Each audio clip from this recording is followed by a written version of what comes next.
Hi everyone, it's Raina. So this video is if you have your Sun in Leo and Aries rising. Oh my goodness gracious, we're talking about double fire here. Yowza. So the Sun sign is what your central ultimate identity is in this lifetime. And I believe that we grow into it and that the rising sign is more influential for the first 30 years or so until the person's first Saturn return around the age of 30, maybe like late 20s into one's early 30s. And this is because I believe that the rising sign really does indicate your interactions with your family of origin. So if the sun sign and the rising sign are quite different, the person may have been kind of a scapegoat, the black sheep, and that sort of thing. It just so happens that with these two signs, because they're both fire signs, they form a trine in astrology. Now, you may not have an official trine, but they're both in fire, the fire element, so they're compatible just in a broad sense.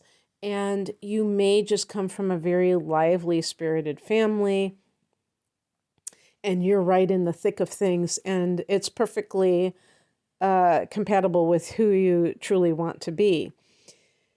So, starting with the rising sign, this can indicate how a person looks, their body type, the way that they dress. Again, I don't feel that it's the only indication of these things, and especially with the style of dress, I feel that when the person is younger, it may be more influential. But here we're talking about two fire signs, the first and the second fire signs.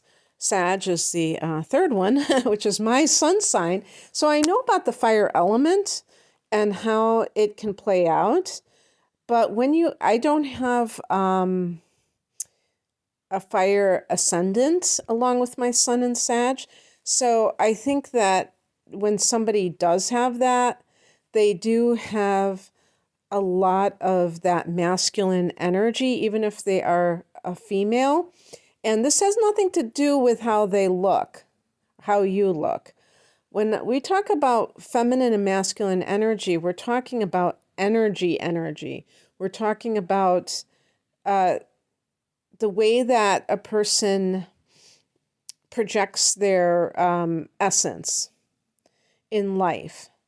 And this is going to be in a very extroverted way. So there's a very good chance that you are not shy in the least. You might even be quite loud, and you might overdo it. I was joking with somebody not too long ago, even, on email, who was a fire sign, and I said something like, and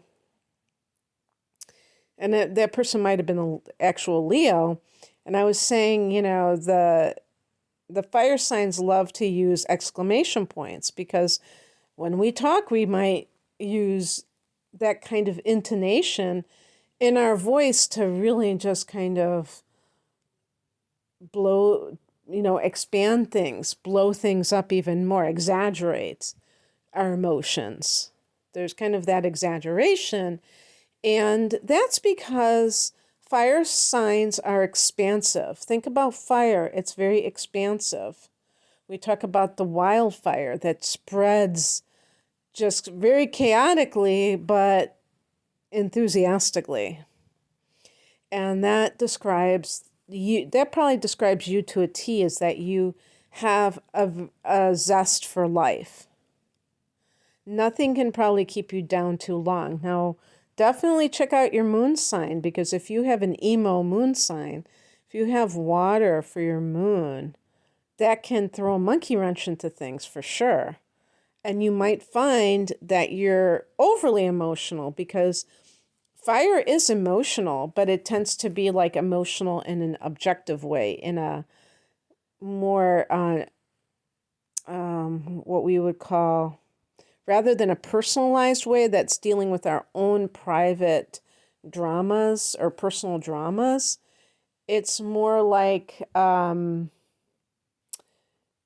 something that is more universal. So making it about more than just us.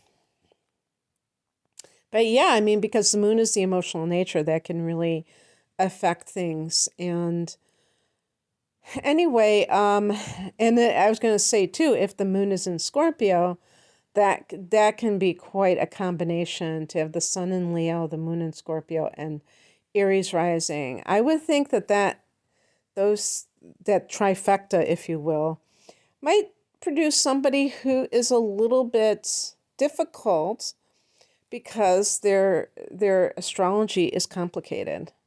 So when I say difficult, I'm not necessarily saying that the person might be a jerk or anything like that, but they might have a hard time really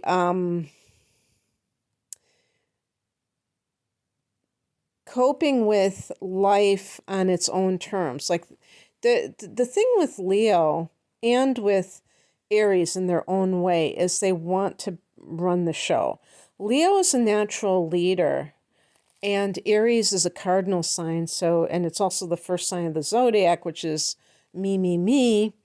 So both of these signs really scream being a leader. And, you know, sometimes that's not necessarily in the cards for somebody, at least initially. So when the person is young and they do have to kind of like pay their dues, or, yeah, I guess I would call it paying one's dues if they are going into a certain field where they have to gain experience and they can't just start at the top, where they have to humble themselves. This is a combination that can be not the most humblest of sun rising sign combinations. If the person has an afflicted sun and or a rising sign, so in other words, hard angles are forming to one or both of these placements, the person may be more imbalanced as a Leo, and they may have more of the challenging qualities. As a fellow fire sign, we can get pegged as arrogant, and I will say or admit that I think that there's some truth in that. And I kind of shrug my shoulders as I say that, like, oh, well, because fire signs are very independent. They're very into creative self-expression and being an individualistic, you could say. And so this is when somebody like approaches life in that way, they tend to have a sense of self.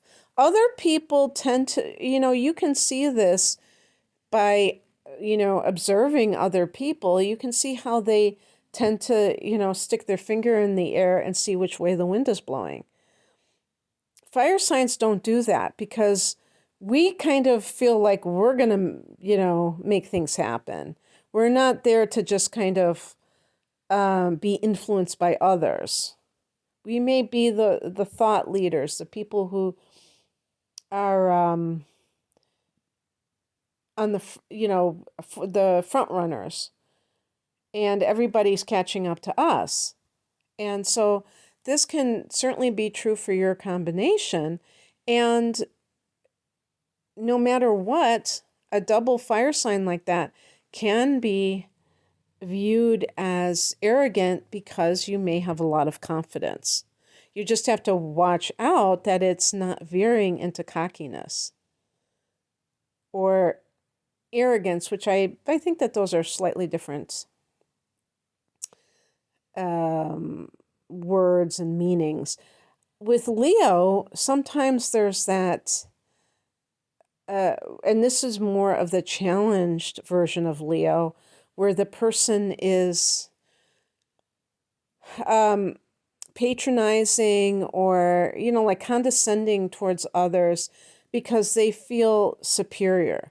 When somebody has a superiority complex, you can best believe that they are insecure, that they do not feel better than other people. And even if, you happen to be in a situation that is where you are shining, um, like you're in the spotlight, you're kind of like glowing and kind of leaving other people in the dust because you're so talented or charming, fun to be around.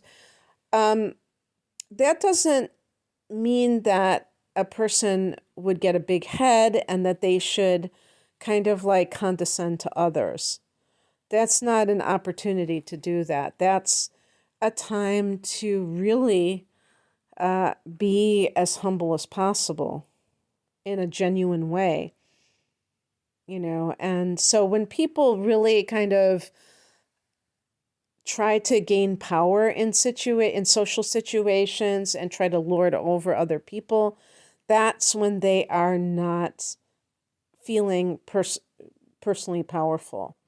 So hopefully, the people listening to this that have this combination are the people who are balanced, and this is a very warm combination. This is a very generous combination, and not just the typical financial generosity, although that is certainly the case too, but on the emotional level. Being emotionally generous means that a person thinks the best of others. So they're the opposite of being petty. If you've ever been in a social situation, or maybe like at work, if you have coworkers who are like, oh, did you see what she's wearing? Oh my God. Like, doesn't she know how, hideous that looks? That kind of thing. That is the kind of thing that high-minded Leos will recoil from. Like, you cannot stand that sort of behavior because this is a very positive combination. If there are any of you out there who feel that you are negative, cynical, or the like, then chances are that there is something amiss because this is not typical for this combination. And of course, there could be other influences, including afflictions, and the moon can certainly, like I said, put a monkey wrench in the person's emotional nature and how they behave. So,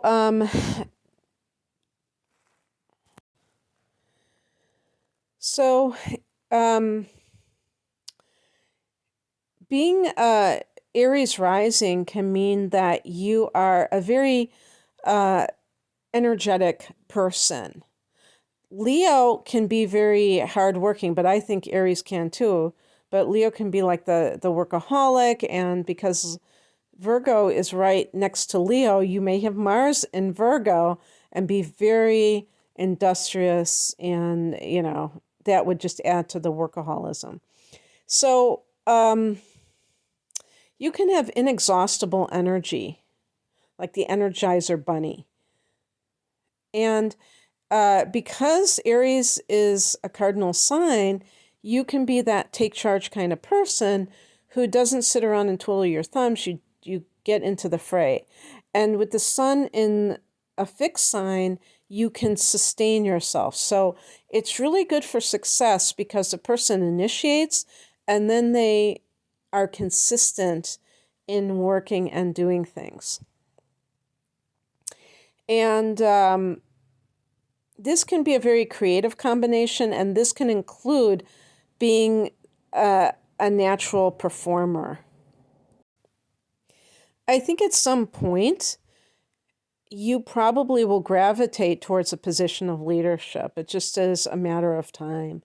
If you are in like the business world, for instance, you may easily become an entrepreneur because you are very creative and you're very capable of, taking that leadership role and doing something for yourself.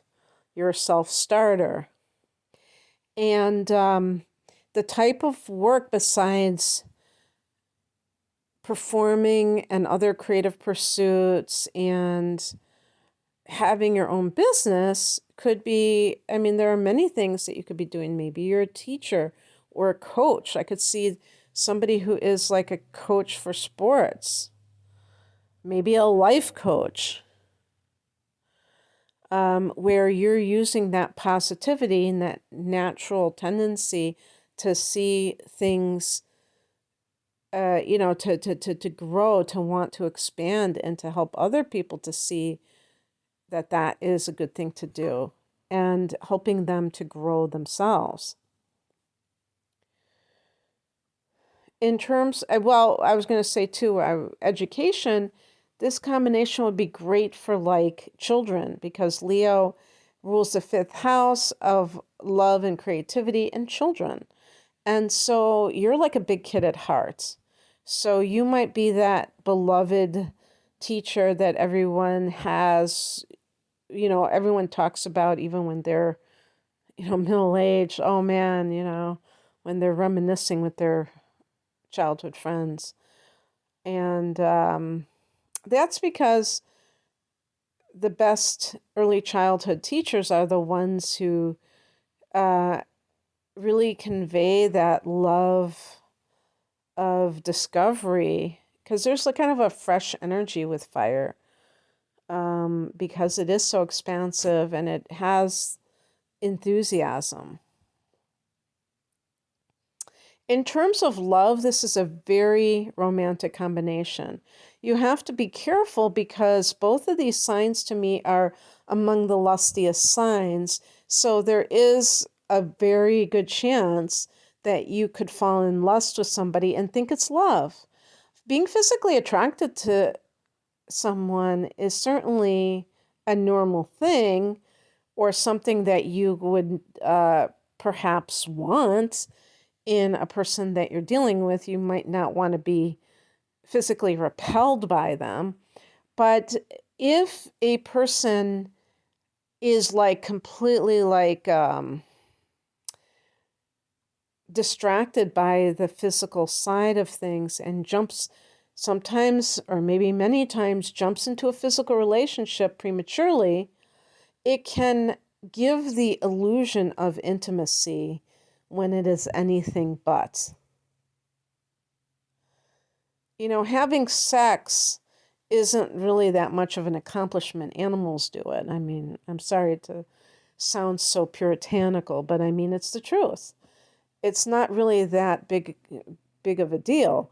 But being emotionally intimate, being willing to kind of like bare your soul to someone, to be vulnerable to someone else, that is a whole different animal. And this combination, because it's double masculine, you may feel like if you get involved with someone seriously, that it will curtail your freedom. And there's always that's true. To some extent, that is true. You can't just do whatever you want when you want it when you're with somebody else. You have to take somebody else's needs into consideration. So it would behoove this double fire combination to choose wisely, to not rush into things, to get to know someone, to get to be friends with someone, and see if the compatibility lies there, to see how that other person really engages as a friend. Some people see their significant other as their property, as their possession. And speaking of that, I would say Taurus, and to another degree, for another reason, Scorpio. And both of these signs, Leo, are signs that you may find yourself drawn to, like a moth to a flame. And then in some cases, you may regret getting involved with such a person, because you find, being fixed signs, both of you, that kind of are in a stalemate a lot of times, that you're both stubborn as hell and you're not willing to budge, and it's like my way or the highway. And in relationships, there has to be some give. And with Aries, there can be that kind of bossy quality, especially if the person is not really tuning in well and just kind of being like the bull in the china closet, which I think Aries people tend to be like that. They tend to be kind of rough around the edges sometimes. That Aries energy is very wild, and it's not like the opposite sign of Aries, Libra, which is more refined. Aries, and I would say fire signs in general, may be accused of being self-centered or self-absorbed, and there is a grain of truth in that. So, be mindful. Be aware of how much you talk about yourself and how much, and, I'm definitely saying this to you as a Leo sun sign. The sun is the center of our existence. So the sun rules Leo. Leo may think they're the center of everyone's existence. So learning to take an interest in others and not just go on and on about yourself. Being more restrained rather than maybe overly dramatic and bringing drama, wanting drama. As you get older, you will value serenity over drama, but it may come at a price where you may have some relationships that end unpleasantly because you became attracted to partners that were not suitable to you. Again, maybe for the physical appearance, and you had one-dimensional relationships that were kind of that were very shallow, and that tended to encourage more immature behavior.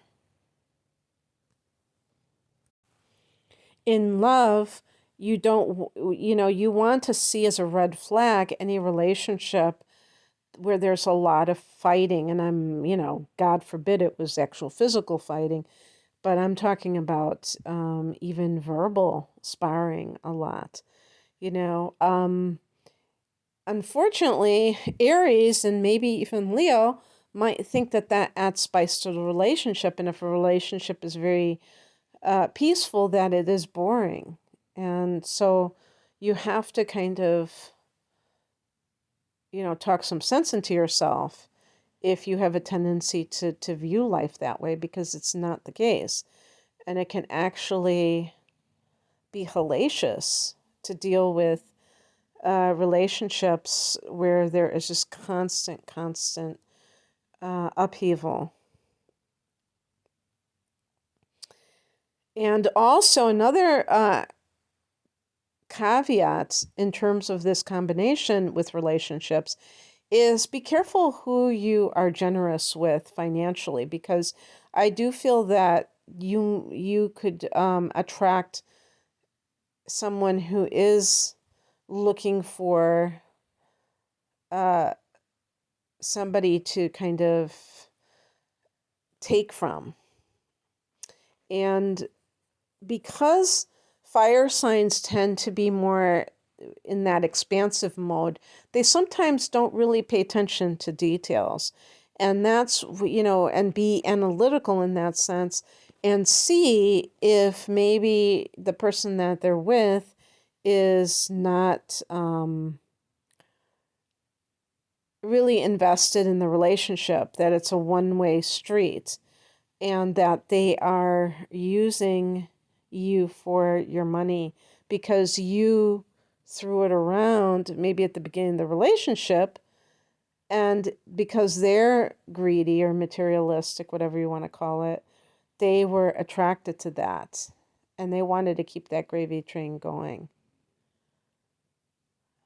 And so, pay attention to that angle too, because, whether we're talking about lust or, um, it's not that I feel that you would be buying a partner like you would be trying to buy their affections. Some people, if they're insecure, they may have a tendency to do that. But I just think that this is your natural state of being, is that you're just very generous. And it would be great if that attracted like to you. When they say like attracts like, well, yes and no. Sometimes, it's like that mirror, not the mirror image, was it the contrast? It's like the other side of the coin. Sometimes like you could even call it like the shadow. And that part of us that is unacknowledged. So in this case, it might be that you are and this may not be in your conscious mind, that you're trying to control this person. I would say for women who are heterosexual, be careful that you do not go after men who are what we would perceive as weak, meaning that they are totally whipped, that in other words, they'll just do your bidding, no questions asked, or that they are, just kind of like not, they're dependent on you. Maybe you're paying their bills and you're doing all these things for them. And it's because you want to control that situation. You may think that this is what you want, especially if you had a father that was very overbearing and you felt this sense of oppression from it, being a double fire sign like this. But you will not respect such a person. Even if you can control them, they are not your equal in terms of being a companion, being like a life partner. Obviously, they're human beings and they deserve respect for being human beings, but you will not respect them in that relationship eventually. You will see them